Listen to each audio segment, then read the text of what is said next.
everybody, welcome to TADTalk again. It's Wednesday. We're going to have another blast today. Boy, the last couple of weeks we've had some amazing guests. What a lot of great stories, and today is no different. Someone we're very familiar with, and you're going to get familiar with him over the next half an hour or so. I'm joined in the studio once again by the Jacket Man, Nick. The Jacket Man. The Jacket Man. And he's... This Jacket Man is my title now around the TAD office and around Arizona. On the news, they're talking about it. It's trending on Twitter. It's everywhere, and I could not be more proud about it. So thank you, everyone who has supported me through this amazing transition into fame. I've noticed that the color matching you've got, if you look back here on, you can see the color of Cullen's shirt there. It's quite, well, actually it's nothing like it. It's actually, yeah, it's very far away. Anyway. But today's guest is a wonderful guy and a great talent. Check out this video of Cullen Law. Thou blasphemist, people, take up your stones. Hear how he blasphemeth. Take up your stones. Take up your stones. Blue moon of Kentucky, keep on shining. Shine on the one that's gone and left me blue. Blue moon of Kentucky, keep on shining. Shine on the one that's gone and left me blue.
And that's just a selection of the instruments he can play. Welcome to the show, Cullen Law. Cullen, how are you? Hey, how's it going? Good. Superb, Good. superb. I actually recognize, well, not personally recognize, but I recognize the Doors as being from a Phoenix home. Are you in Phoenix? Yeah, I'm in Gilbert. Okay. Well, that's just down the road from Scotty. It's like us, 100 and God help us degrees. But yeah, welcome to the show. It's these crazy times. How have you been coping? Lockdown and all that kind of stuff. I'm trying to stay busy. I've done everything from landscape my whole backyard, built a little mini studio here in my house, and just trying to stay busy and positive and healthy. How does the backyard look? Amazing. Well, that's great. And the reason I say that is because I have not had chance to landscape my backyard yet. So if you're interested, no, I'm joking. We start off TADTalk as we do all the time with 3 random Nick Davies questions, and they're all yours. Awesome. So the first question, Cullen, for you today is: you just won a contest. The prize is a day with a musical artist of your choice who mentors you on every piece of musical knowledge they know. Who would you choose to give you that musical masterclass? Ooh. Wow. It's surprising that people don't know this about me, but my all-time favorite band is called Blues Traveler. And John Popper, who is the leading guy who plays, the harmonica better than anyone in the world, plays it like a guitar, and which I think is pretty incredible. So I think I would spend the day with him and learn everything he knows, because if he can play a harmonica like that, I think he's got quite a bit of knowledge in music. So absolutely. One of their songs that they have is just, I think it's one of their hits, but it's still, the lyrics in it are great, but the harmonica in it is just insane. It's called But Anyway, and if you haven't heard it, you need to check it out, because it's just amazing. Is it really? Oh, it's so good. So good. Who would you pick? I mean, it's got to be Billy Joel, doesn't it? Either Billy Joel or Paul McCartney. It's got to be one of those two. Yeah, how about you? Does it have to be alive? Is there someone around now? Well, I don't know how much help they would be if they weren't. You can bring it back. I think because of the longevity of his career and the diversity, I think it would have to be Stevie Wonder. Yeah. Stevie's an amazing songwriter, obviously an incredible musician, but because he's blind too, all his other senses are all crammed into how he creates this. It always, Stevie Wonder. That's my answer. There you go. All right. Awesome. All right. Question number 2, and yes, I'm going to ask you this one as well. Great. What are your top 3 dream roles in musical theater? Ooh. If I had the voice for it and the look, I would love to play Jean Valjean in Les Mis, because that is just a powerhouse role. I would say if I was also like the leading type man, I would play Fiyero in Wicked, because I don't know what it is about Wicked, even though it's not too complicated. I've seen it more times than you should, but I just love the show for some reason. And a third one would probably be, the role. I guess a dream role is the one I've already done in once. It's a character called Billy, and I got to play several instruments on stage, and that's a bit of dream role of mine. And I've already done it, and I would do it forever. It's so much fun. And you got great reviews for that as well. You're asking me the same way. Yes. What roles would you like to do? I'm going to start the same way that Cullen did, but if I had the voice, well, if I had a voice, and if I could act, and if I could have the look, then I would be probably King Herod. Okay. In Jesus Christ Superstar. Okay. I've already got the look for that. I could probably do the voice, so I can do King Herod. I think Billy Bigelow in Carousel. My boy Bill, he'll be tall. That. And the third one, I'd love to be, actually. The show I'd love to be in, and I'm not sure what you would call the character, but one of the puppeteers in Avenue Q. Yeah, one of them, because I think that show, I first saw that show, it was fantastic, so well written.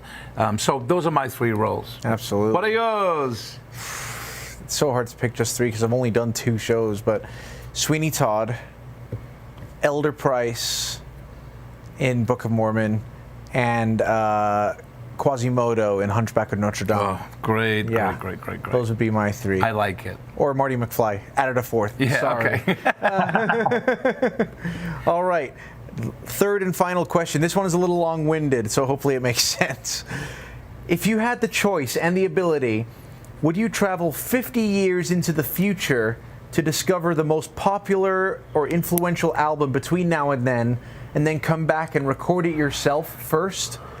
Or would you go back in time and record a popular or influential album that already exists today? Ooh.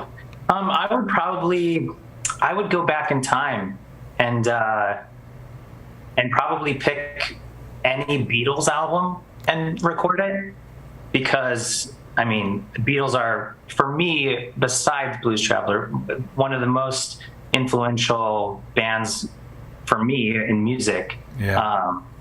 So I would definitely, because to me, the Beatles, there's a couple songs that I don't find too popular. But Okay, it's come almost on, like I spill can the just put beans. them- Spill the beans, Cullen. Yeah. Which two songs? I don't. I'm not a huge fan of Yellow Submarine. Yeah, I'm, yeah. I don't know. Pretty much everything else I'll listen to. I'm kind of with you on that. I think it was a theme for a movie-ish kind of idea, and they were high, obviously. So, all right. Well, I'm with him. I'd be the guy responsible for recording Sgt. Pepper's Lonely Hearts Club Band. Yeah. What an album! It's a hard choice for me because I feel like if I go forward, I don't write the kind of music to be able to write that same. The music is going to a place right now where I wouldn't be able to write it like that. But You could bring it back.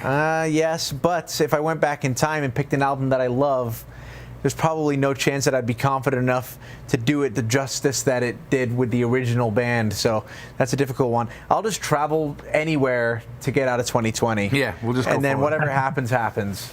Yeah. That's it. Well, Cullen, you've had a great career. Obviously a phenomenal musician, but now actor as well as vocalist, and got a chance to travel around the world. But how did it start for you? When did you, was it at school? Was it in your younger years when you were musically and creatively inclined? Yeah, I'm the youngest of four, and my mom likes to tell this story all the time, but my oldest brother was a great trumpet player, and he just gave up one time in high school and just decided not to play anymore. He was always first chair, and so he kind of had the music ability when he was younger. And there was like some sort of like a day that we had like a band teacher, an orchestra teacher, and they came to our elementary school to kind of pitch, get in band, get into music. And a guy by the name of Razmik Sarkissian, who ran all of the orchestra where I grew up in Sheridan, Wyoming, he came in, this Armenian guy, thick accent, played a fiddle for us for a little bit, and I was just like, I have to play violin. So I go home and I beg my mom, and being the youngest of four, they were like, oh no, not again. Like, so much money and so much time, we have to hear all the screeching instruments for years, and then they give up. But luckily, they gave in and they rented me a violin, and I just played my way through Mary Had a Little Lamb for the first year, and then from there, I was just pretty self-motivated to just keep playing and playing. And then once I got into high school, I was battling for first chair every semester, and I did all state every year. So it became a big part of my life. Great. That's how I got started. Great. Do you love the playing, the musical playing instrument side of it, or the acting? I mean, I'll always be an instrumentalist at heart, so I enjoy playing a lot more than acting. It's fun now that it's a trend on Broadway and with music theater now to have instruments on stage, which is a blessing for me because now I get to sing and act and play instruments. So mostly instruments. I would rather do that the rest of my life. So. Yeah. What would you say was your primary instrument, your main instrument? Violin, for sure. Yeah. I know you play violin and piano because you were in ABBA Fab playing as Benny, and your amazing piano chops and singing as well, and a great voice. What other instruments other than those two have you picked up, or do you play, or fluent in, or maybe you just diddle on sometimes? I actually play guitar more than I play piano. I was self-taught since I was probably 14 or 15, and not until about like my sophomore year of college is when I started to take it more serious and kind of doodle every single day. And so far, playing guitar in shows has been the best for my career. I've done the Buddy Holly Story, which is a musical about Buddy Holly, Richie Valens, and Big Bopper. Yeah. And I've done that show more than any show. Regionally, I did the national tour for a couple of years. So those are my three main instruments: violin, guitar, piano, and then I just have a slew of other instruments that I just pick up and try to play. In once I played cajon, banjo, guitar, fiddle. And then recently, one of my best friends for my birthday got me, I have it right here, a recorder. Okay. But it's like a legit recorder. It's like a professional one. And I just learned recently that they actually make a lot of different, this one's a soprano, but they have an alto and a bass and a tenor. And so that's my next instrument. I guess I'm going to learn. So here's a cool story for you. So a lot of questions we ask is what the people not know about you. So here's something about me. When I was young, when I'd left the Air Force, I worked in a music store in Manchester in England called Forsyth's, and we sold all kinds of high-end instruments, including violins. We had 2 or 3 Strads in there, and high-end pianos, Bosendorfers, and so on. But we also had a high-end recorder section, and there are some recorders out there that go for tens of thousands of dollars. Some of the tenors and the bass recorders made out of pure spruce or maple wood, and yeah, we'd have people coming in these recorder bands and legitimately saying, well, that's £8,000, and I'm not sure if I want to pay that for a recorder. And I'm thinking, what? £8,000? Yeah, crazy stuff. My gosh. So have you got a tune for us on the recorder? Have you become that... I haven't yet. I actually, in front of me, I have the all the positions for your fingers and the scales and stuff. So I haven't quite started yet, but I at least have it. I have it out, and I'm ready to start. So you'll have to have me back on another day, and I'll play a tune for you. Done. And then we're both going to have recorders here. Okay, now we're not gonna get a legit recorder. We're gonna buy a $2.99 one from Walmart. The one that comes with a Frozen book. Yes. Learn how to play Let It Go. Exactly. Yeah. And we're going to do a trio of recorder music with the Zoom latency and everything. So that's up on our next Absolutely. show. Yes. Let's jump ahead a little bit to when we got to work with you, Cullen, with ABBA Fab and D63. 2 completely different roles is what we love about working with you and quite a few people within TAD. Obviously, we're in the tribute market, and the tribute market, while now thankfully being recognized as a legitimate art form on its own, but requires quite a different skill, because while you are playing a character in Benny in ABBA Fab or one of the 4 guys in D63, there's still an element of it where you have to be out of character, no fourth wall. And how do you find that part of the performing? Do you enjoy it? I actually do. It's interesting because I didn't know what I was getting myself into at first. I had done a couple tribute shows before with another company here in the Valley, but it's much different. We were playing much smaller venues and stuff, but so it's a little difficult as an actor to really have that constant connection with the audience where, if you're doing a musical, you're not really supposed to look at them in the eyes and connect with them. Right. And doing the tribute shows, it's completely different. It's more important to connect with the audience and let them know we see you, like interact with us. And so it took me a little while to get used to that, but then once I did, I really, really enjoy it. And I think it was one of the first performances I did, and it was Scotty, I think, that was just like, you've got to just look at them and smile and connect with them. And once there was a moment where I was freaking out on one of the songs or something, and he just does his thing. He comes over to me and he was like, "Don't forget to smile." And I was like, "Oh yeah, I'm supposed to have fun." So yeah. So once you get that out of your head and you just have fun, then it's pretty natural. Yeah, it's really interesting. We talk to people a lot about this, about the shows, whether they're tributes or a tribute to a genre, and it is so important. People will go in and buy a ticket to see a tribute to ABBA, for example, but you want them to leave falling in love with the performers themselves and not the character they're playing.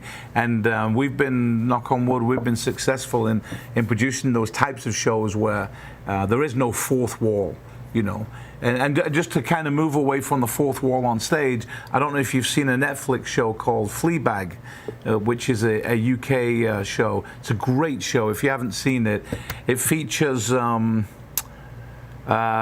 can't remember her name because I'm old. What's her name? I don't know. But we'll put it on screen when I remember it. But she's brilliant, and obviously in the world of film, there is a fourth wall. You don't talk to the camera. Well, she does. She performs about a third of the show to the camera within the context. So she breaks character, works to the camera, and then gets back in the scene, and it's so well done. And it's weird as well with Fleabag because there's a lot of shows and movies that do break the fourth wall. Like the first one that I think of is Ricky Gervais' The Office. Yeah. I think he originated it where they do a scene and then it breaks to another scene where they're actually in an interview station and they're looking at the camera and they're speaking to the camera. And then there's the film noir movies where post scene, the scene behind them freezes and then they walk up and kind of give an epilogue. Or soliloquy rather. But in Fleabag, she describes it as she's talking to a friend. The camera is just another character who's an imaginary friend in her own head. So she'll be in the middle of a thing talking to someone just randomly somewhere over there, and then she'll go, "That's my friend." And then just like look right back into the scene. So it's so good. It's hard to explain, but it's really good. How did we get on Fleabag? I have no idea. I think we were talking about D63 and so on. That's right. So of all the places you've been around the world, Cullen, pick one place that you just fell in love with. One location. One place, you know, I can't pick one, but I can pick two that happened on the same trip. So Okay. it's one trip. Yeah. It was right before, all the COVID happened. Yeah. I was lucky enough to go on a cruise through the Panama Canal. And because it was a cruise line that let us do the excursions, Yeah. which is kind of rare as a guest entertainer, but we were lucky enough to go to Costa Rica, and we zip-lined over the jungle. I mean, we were like at least 100 feet in the air. I mean, we were above the trees. It was amazing. It was like a 2-hour zip line tour. Yeah. So that was amazing. By like the 10th line, I mean, at first it was kind of exhilarating, but by the 10th one, I was kind of like looking down going, we're really high up here. Like, is this over yet? But that was pretty amazing. And then right after that, jumped on a plane, went to Australia and then New Zealand again. And I just love New Zealand. I mean, I would live there for sure. Absolutely. Yeah, we love New Zealand for sure. But we've done the zip lining in Costa Rica too. It's so spectacular. Good. You traveled around a lot. You got to pick one place. New Zealand. Just the country? New Zealand. Okay. Yes. Narrow it down to one city, one location. Pick one. Well, just because it's a special place for obvious reasons, I have to say Hobbiton in New Zealand, Mata Mata. The main reason, obviously, being that they have the best Italian restaurant. No. The main reason being that I proposed to my now fiance, hopefully soon to be wife, unless she hates me enough to leave me by the time the wedding comes along. But Julia. So that obviously is my favorite place on earth. Yeah. Mata Mata. There's a great Italian restaurant in Mata Mata, actually. There is. I think we've been to a lot of places, and I love St. Petersburg and Reykjavik and so on. But I think my favorite place to go, the place I just thought somewhere else. Old Trafford. I love Dubai. Dubai was spectacular, but I had a great time. But I think it's Tallinn, Estonia, on the Baltic Sea. Tallinn was fantastic. Have you been to Tallinn, Cullen? I haven't, no. Oh, it's amazing. The whole European thing that you go to one city, then the next city is completely different. But Tallinn, Estonia, the people are fantastic, and we've been there a lot, so we know a lot of places.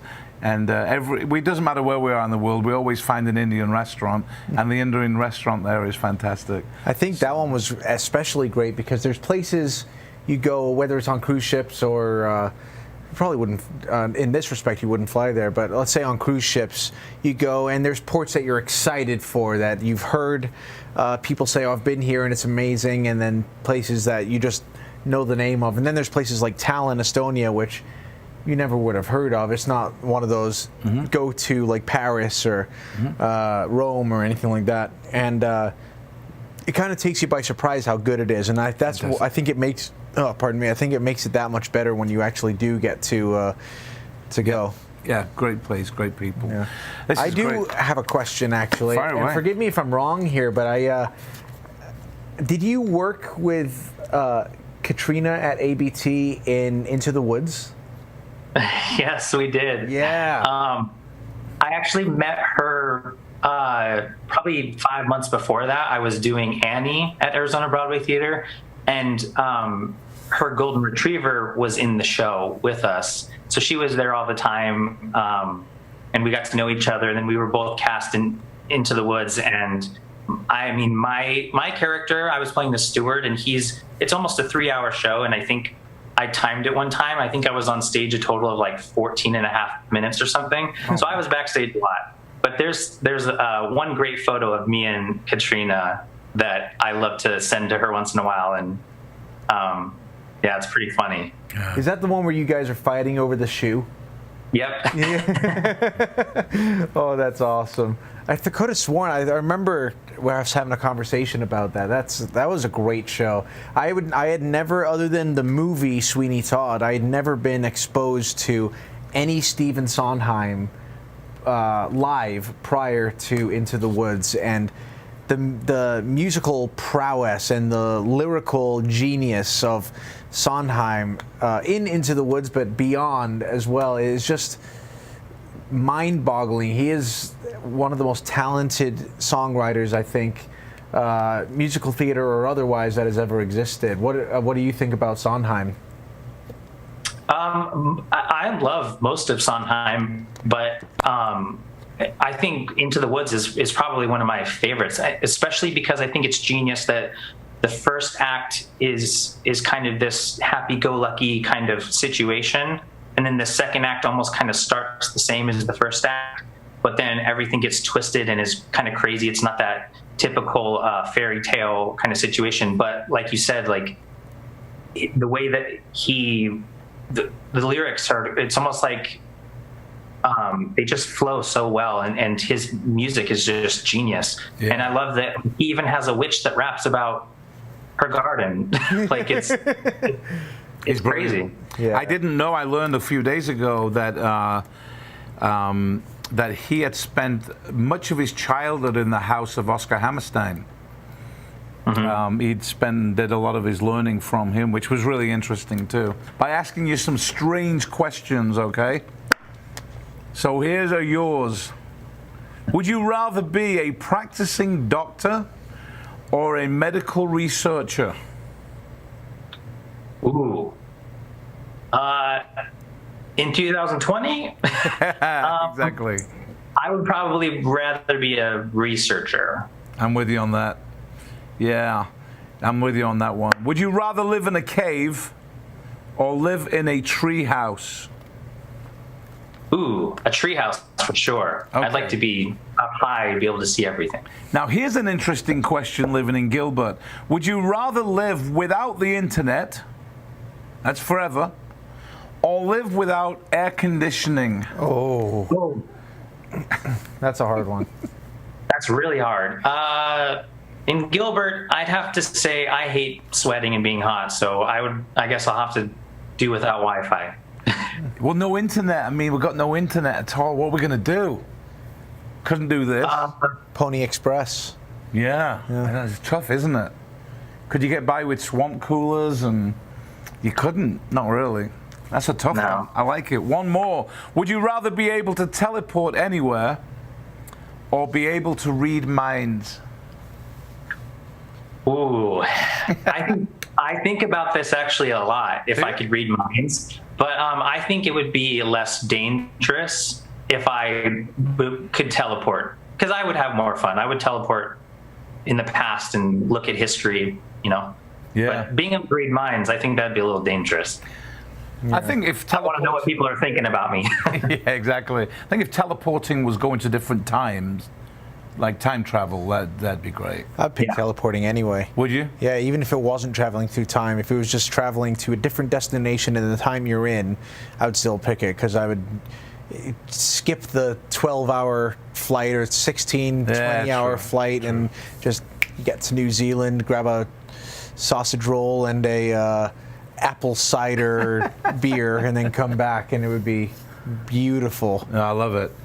Don't forget to go on our tweet about TADTalk. It's hashtag TADTalk on our social wall here, and we put out a bunch of stuff about. There's Cullen down there. There's Cullen and Abafab on the bottom, and these are some of the people we've had on TADTalk.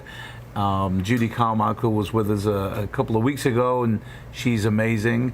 And I think that was Michael Hanrahan, the artist who had the painting for Queen Elizabeth and Barack Obama and so on. So we've had some great guests, and Cullen here from Abafab and D63 and Wands and so on and those kind of things. Cullen, do you write your own music?